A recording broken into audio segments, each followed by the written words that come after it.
Hi, I'm here with Jimmy Shougaard. Jimmy heads strategy for Ogilvy One in New York, and I know I haven't gotten the full encompassing of your title in that brief bit there, but really you're all about relationships and the customer relationship. Yeah, that's right. So that's got to be different as we're thinking about a continuous landscape. Can you help us understand that?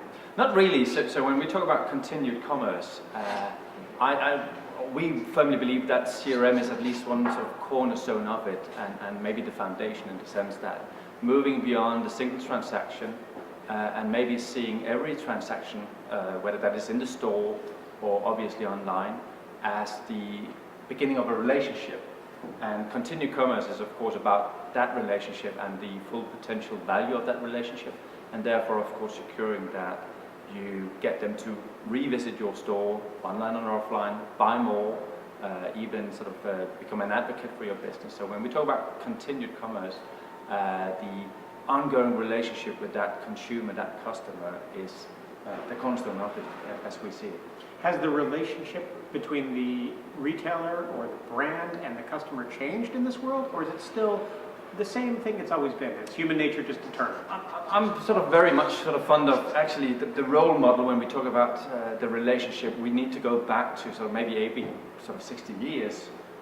The small shop owner and the way that he established relationship with his customers, how he was dependent on sort of word of mouth. What is changing in these days is the ability to store and respond to all the data that you're capturing around your consumers.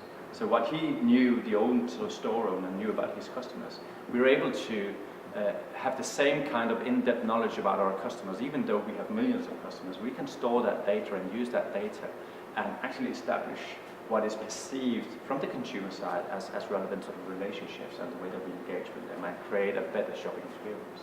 Are consumers and customers finding the fact that you know this much about them and are able to predict their behavior and really help them with a relationship to be comforting, or are they finding it to be, in some cases, disquieting? What's your impression? There is a fine balance. There is a fine balance. I think they're increasingly expecting me as a brand, if you put it like that, to know them. Mm-hmm. So if they have shown and giving information, they truly expect me to have that information the next time they engage with me.